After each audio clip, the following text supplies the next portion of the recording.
GS for all के इस इतिहास की कक्षा में आपका स्वागत है। आज आइए हम इतिहास को प्रारंभ करें। एक तरफ से पिछली कक्षाओं में आपने वैदिक, हड़प्पा और जनपदों के काल को देखा था, महाजनपदों के काल को देखा था। अब आइए लिखित साक्ष्य के साथ कुछ जो ऐतिहासिक तथ्य इकट्ठे किए गए हैं प्राचीन भारत में उनको देखा जाए। तो मगध का उत्कर्ष से यदि प्रारंभ किया जाए तो इससे पहले महाजनपद को हम जानेंगे। तो जैसा कि आप जानते हैं कि बौद्ध धर्म ग्रंथ अंगुत्तर निकाय में 16 महाजनपद का उल्लेख है। यद्यपि भगवती सूत्र जो जैन साहित्य है उसमें भी 16 महाजनपद का उल्लेख थोड़ा छिटपुट रूप से मिलता है। तो लेकिन इतिहास के निर्माण में अंगुत्तर निकाय ही महत्वपूर्ण है। तो 16 महाजनपद को हम लोग को देखना चाहिए। तो 16 महाजनपद और उसकी राजधानी परीक्षा में बार बार पूछी जाती है, इसलिए इसको ध्यान में रखिए। तो 16 महाजनपद की आइए एक बार हम लोग इसका रिवीजन कर लें। जैसे अंग महाजनपद मगध और वज्जी, यह बिहार राज्य में अवस्थित है। और अंग जहां देखिएगा भागलपुर और मुंगेर के आसपास का क्षेत्र है, अभी वर्तमान में बिहार का। और इसकी राजधानी जो है अंग महाजनपद की चंपापुर महाजनपद को यदि देखा जाए तो यह वर्तमान में बिहार के खासकर मध्य बिहार के नालंदा, नवादा और बिहार शरीफ आदि का क्षेत्र आप देख सकते हैं इसको। तो ये मगध है, इसकी राजधानी राजगिरी या गिरिव्रज है। तीसरा देखिए वज्जी महाजनपद जिसकी राजधानी वैशाली है। और यदि इसको देखिएगा वर्तमान में तो मुजफ्फरपुर, दरभंगा और पूर्वी चंपारण, पश्चिमी चंपारण के आसपास का जो क्षेत्र है यह वज्जी महाजनपद में आता है। और इसे मिथिला और विदेह भी कहा जाता है। इन दरभंगा का क्षेत्र मिथिला कहलाता है और विदेह उसी के आसपास का क्षेत्र कहलाता है।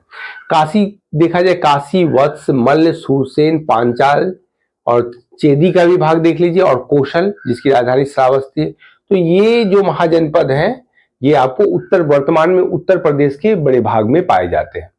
तो इसमें देखिए काशी है जिसकी राजधानी वाराणसी, तो वर्तमान में भी यह बनारस और उसके आसपास का क्षेत्र है। वत्स ये कौशाम्बी, यदि इसको देखा जाए तो यही इलाहाबाद या प्रयागराज के आसपास का क्षेत्र है। और मल्ल महाजनपद है तो देवरिया और गोरखपुर के आसपास का क्षेत्र, इसकी दो राजधानी कुशीनाड़ा और पावा, जो कि पावा आपको बिहार में पड़ता है। इसके दो हेडक्वार्टर थे, इतना ध्यान रखिएगा। और अगला देखिए सूरसेन, मथुरा और उसके आसपास का क्षेत्र वर्तमान में, और यह भी यूपी में है। इसकी राजधानी भी देखिए मथुरा है सूरसेन की।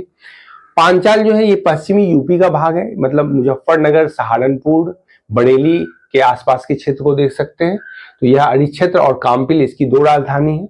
फिर आप देखिए चेदी या सुक्तिमती जिसको कहा जाता है, यह क्षेत्र अगर देखा जाए तो यह भी बुंदेलखंड का क्षेत्र है, मतलब झांसी और ग्वालियर से सटा हुआ जो क्षेत्र है। और कौशल या अयोध्या का क्षेत्र है जिसकी राजधानी श्रावस्ती। अब देखिए 10वां देखिए मत्स्य महाजनपद विराटनगर, यह जयपुर से लेकर भरतपुर राजस्थान में अवस्थित है वर्तमान में। और अवंती यह एमपी में है, और उज्जैन और माहिष्मती इसकी राजधानी है। और यह मालवा उसके आसपास के क्षेत्र को देख सकते हैं। और कुरु महाजनपद ये हरियाणा, दिल्ली और यूपी का कुछ भाग, यानी पश्चिमी यूपी के भाग को देखा जा सकता है। खासकर हरियाणा और दिल्ली के भाग है ये कुरु है जिसकी राजधानी इंद्रप्रस्थ है। अस्मक यह है दक्षिणतम, अगर 16 महाजनपद के भौगोलिक स्थिति को देखा जाए तो ये दक्षिणतम भाग है, और ये गोदावरी नदी के आसपास का क्षेत्र है। और वर्तमान में छत्तीसगढ़ का बहुत सा क्षेत्र इसमें आता है।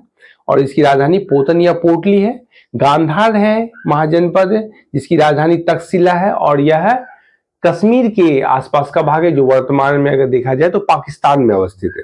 और कंबोज या जिसकी राजधानी हाटक है, यह वर्तमान में पाकिस्तान के पश्चिमी पंजाब प्रांत में है। अब देखिए मगध जो ये 16 महाजनपद हैं, इसमें आसपास के जितने महाजनपद हैं उस पर यह अपना अधिकार करके पहली बार भारतीय इतिहास में साम्राज्य का निर्माण कर रहा है। तो मगध महाजनपद को यदि देखा जाए तो मगध के प्राचीन वंश का संस्थापक वृहदत्त है जिसकी राजधानी राजगिरी या गिरिव्रज है। आप जानते हैं कि यह एक सुरक्षित राजधानी थी, मतलब 7 पहाड़ियों से यह घिरा हुआ क्षेत्र था राजगिरी। और ये हर्यक वंश के संस्थापक के रूप में हम बिंबिसार का नाम जानते हैं। और ये हर्यक वंश को ही पितृहंता वंश भी कहा जाता है, यानी हर्य के शासक के पुत्र द्वारा उसकी हत्या कर दी गई है।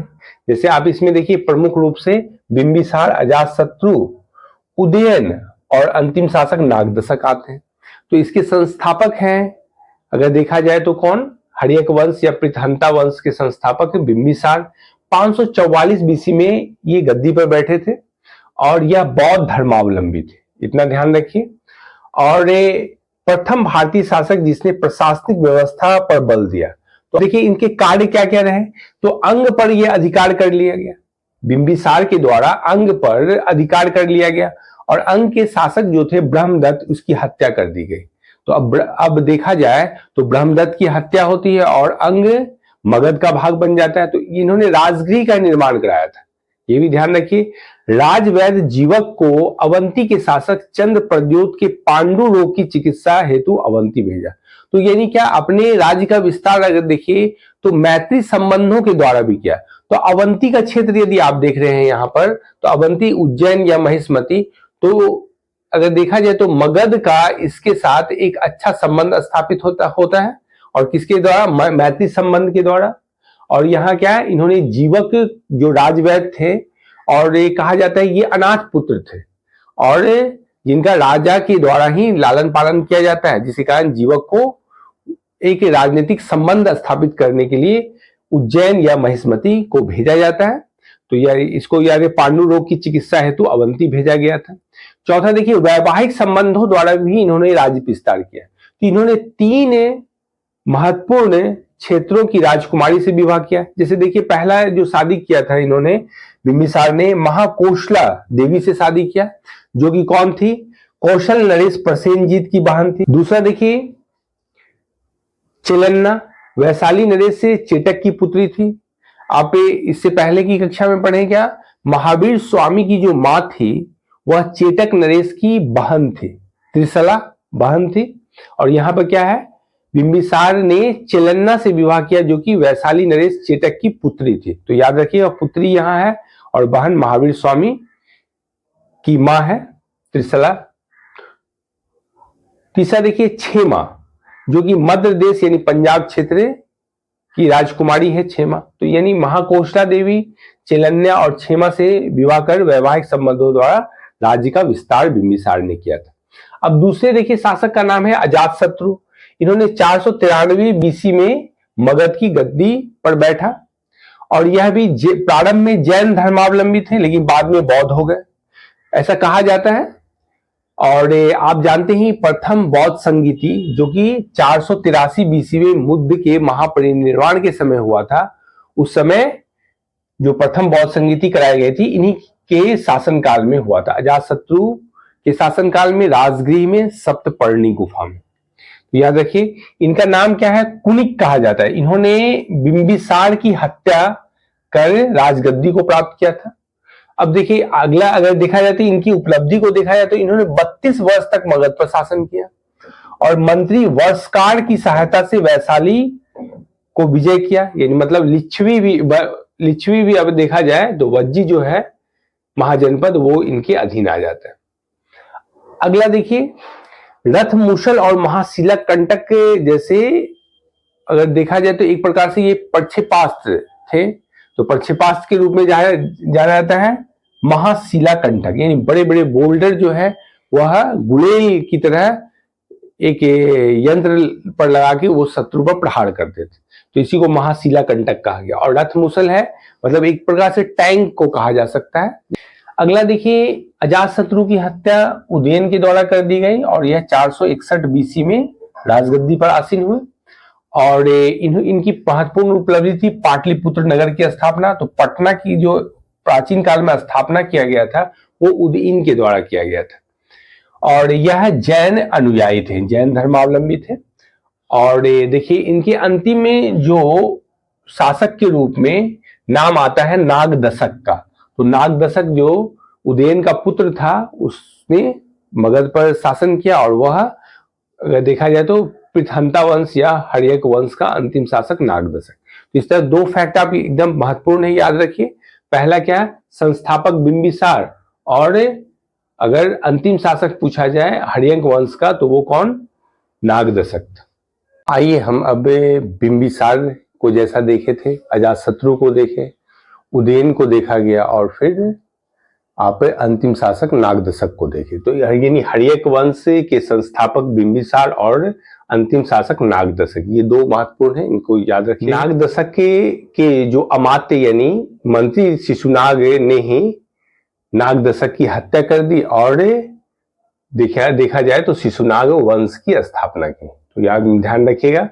और इसकी स्थापना 412 बीसी में हुई थी। और ये देखिए राजधानी पाटलिपुत्र से हटाकर वैशाली कर ली। कहा जाता है कि ऐसा करने पर पाटलिपुत्र के लोगों के द्वारा अमात्य की स्थिति बड़ी दयनीय हो गई थी, मतलब उसे लोग घृणा की दृष्टि से देखने लगे थे, जिसके कारण उसने पाटलिपुत्र से हटाकर अपनी राजधानी वैशाली कर ली। कहा जाए तो शिशुनाग वंश के एक प्रमुख शासक हुए कालाशोक, जिन्होंने राजधानी को पुनः वैशाली से पाटलिपुत्र लाया था। और इन्होंने लेकिन द्वितीय बौद्ध संगति वैशाली में ही करवाई थी, ये ध्यान रखिएगा। राजधानी परिवर्तन इनके द्वारा किया गया, यानी पाटलिपुत्र पुनः स्थापित किया गया, लेकिन जो द्वितीय बौद्ध संगति 383 बीसी में जो हुई थी वह वैशाली में ही आयोजित किया गया था, ये ध्यान रखिएगा। और शिशुनाग वंश के अंतिम शासक कौन थे? नंदीवर्धन। तो प्रथम शासक के शिशुनाग वंश के शिशुनाग और अंतिम शासक नंदीवर्धन, ये ध्यान रहना चाहिए। अब देखिए अगला जो है नंद वंश।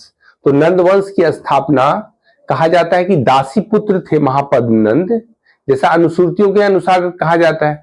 यद्यपि इस काल के इतिहास का निर्माण के लिए अगर स्रोत है तो वो है पुराण। जानते हैं कि आप पुराण की संख्या 18 है, तो उसी से ये राजाओं की प्राचीन भारतीय राजाओं की वंशावलियां तैयार की गई है।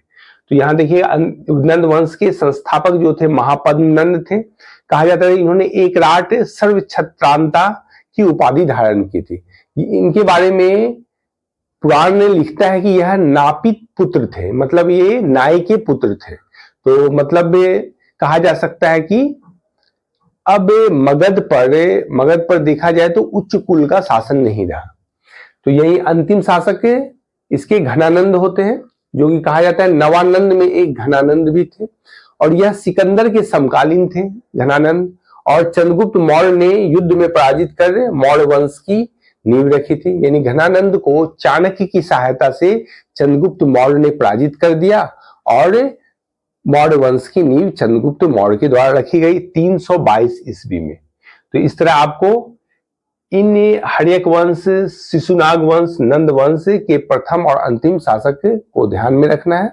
अब आइए हम देखेंगे कि उसी समय घनानंद जब मगध पर शासन कर रहे थे तो पश्चिमोत्तर सीमांत प्रांत पर देखा जाए तो सिकंदर का आक्रमण हुआ, जो कि सिकंदर से बचाव के लिए चाणक्य, कहा जाता है कि चाणक्य घनानंद के दरबार में आते हैं सहायता प्राप्त मांगने के लिए, लेकिन उन्हें घनानंद के उदंड व्यवहार का सामना करना पड़ता है और वह अपमानित होकर मगध के राज दरबार से वो तक्षशिला की ओर पुनः प्रस्थान कर जाते हैं और चंद्रगुप्त मौर्य को वो प्रशिक्षित कर पुनः पाटलिपुत्र आते हैं और मौर्य वंश की स्थापना घनानंद की हत्या के बाद होती है, जैसा कि अनुश्रुति के अनुसार है। अब आइए यहाँ सिकंदर को देखा जाए तो सिकंदर का जन्म 356 बीसी में हुआ था और यह फिलिप मकदूनिया के शासक का पुत्र था, यानी इनकी पिता का नाम फिलिप है और फिलिप की हत्या 329 बीसी में कर दी गई थी मकदूनिया में।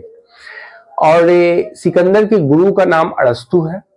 अरस्तु जैसे जानते हैं कि यह एक वैज्ञानिक सोच के व्यक्ति थे और जूलॉजी का पिता अरस्तु कहलाते हैं, या फिर बहुत से फिलॉसफी को अरस्तु के द्वारा दिया गया है। इनके सेनापति थे सेल्यूकस निकेटर, ध्यान रखिएगा। और भारत विजय अभियान सिकंदर ने 326 से बीसी में किया था और हाइडेस्पीस का जो युद्ध होता है सिकंदर और पोरस के बीच, यह बहुत प्रसिद्ध कहानी है। कहा जाता है कि पंजाब के शासक के पोरस के द्वारा झेलम नदी यानी वितस्ता के पास से सिकंदर के साथ युद्ध होती है, जिसमें पोरस पराजित हो जाता है और पराजित होने पर जब सिकंदर के समक्ष उसे प्रस्तुत किया जाता है तो सिकंदर द्वारा पूछी जाती है कि बताओ तुम्हारे साथ कैसा व्यवहार किया जाए। तो पोरस गर्व से कहता है कि वैसा ही जैसे एक पराजित राजा के साथ विजित राजा करता है। तो इससे प्रभावित होकर सिकंदर ने पुनः उसे अपना राजपाट लौटा दिया था। ऐसी कहानी है। अब आइए देखिए भारत से सिकंदर कब लौटा, 323 बीसी में, और इसकी मृत्यु भारत से लौटने के क्रम में ही, जब ये यूनान यानी मकदूनिया की ओर जा रहा था, तो बेबीलोन में ही 33 वर्ष की अवस्था में इसकी मृत्यु हो गई। तो यूनानी ग्रंथों में व्यास नदी को हाइफासिस से कहा जाता है, जबकि प्राचीन काल में हम लोग वैदिक के पीरियड में पढ़े थे कि व्यास नदी को विपाशा के नाम से जानी जाती है।